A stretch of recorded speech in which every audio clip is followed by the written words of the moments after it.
Concernant les troubles endocriniens, il existe deux types de problèmes endocriniens, soit ce qu'on appelle des dysthyroïdies, et principalement l'hypothyroïdie, qui correspond à un dysfonctionnement de la thyroïde, soit des problèmes d'hyperglycémie. Concernant la dysthyroïdie, principalement c'est un dysfonctionnement de la thyroïde qui marche moins bien que d'habitude, notamment avec les tyrosine kinases inhibiteurs, les anti-angiogéniques. Mais comment gérer ces symptômes et comment prévenir ou comment traiter cette hypothyroïdie? Tout d'abord, si vous vous sentez que vous êtes plus fatigué, que vous avez une sensation de froid toute la journée, si vous êtes constipé, tous ces signes-là sont des symptômes en rapport avec une hypothyroïdie.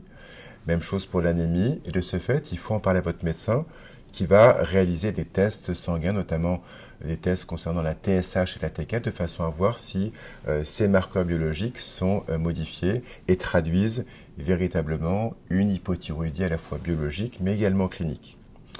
De façon à prévenir ces symptômes, il y a des traitements qu'on connaît bien aujourd'hui, tout à fait classiques, et en donnant des suppléments thyroïdiens, vous allez pouvoir normaliser votre thyroïde et retrouver un tonus avec une disparition de cette fatigue, une disparition de cette constipation et un meilleur état général. Ce qui est très important, c'est que dès que vous avez ces symptômes-là, ils peuvent être attribués donc à autre chose, mais il faut véritablement faire le listing de tous les symptômes que vous avez au quotidien, de façon à ce que votre médecin spécialiste puisse se dire, a priori, peut-être qu'il y a un problème de dysthyroïdie, et je vais mettre en place ma stratégie à la fois diagnostique pour diagnostiquer l'hypothyroïdie, puis thérapeutique de façon à traiter au mieux ce symptôme qui est tout à fait manageable au quotidien.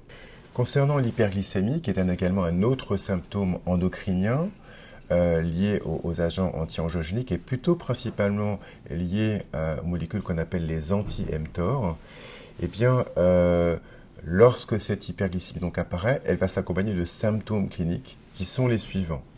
Vous allez avoir l'impression d'avoir une envie de boire beaucoup plus, d'envie d'uriner beaucoup plus. Vous pouvez avoir un petit peu des sortes de maux de tête, de troubles de l'attention.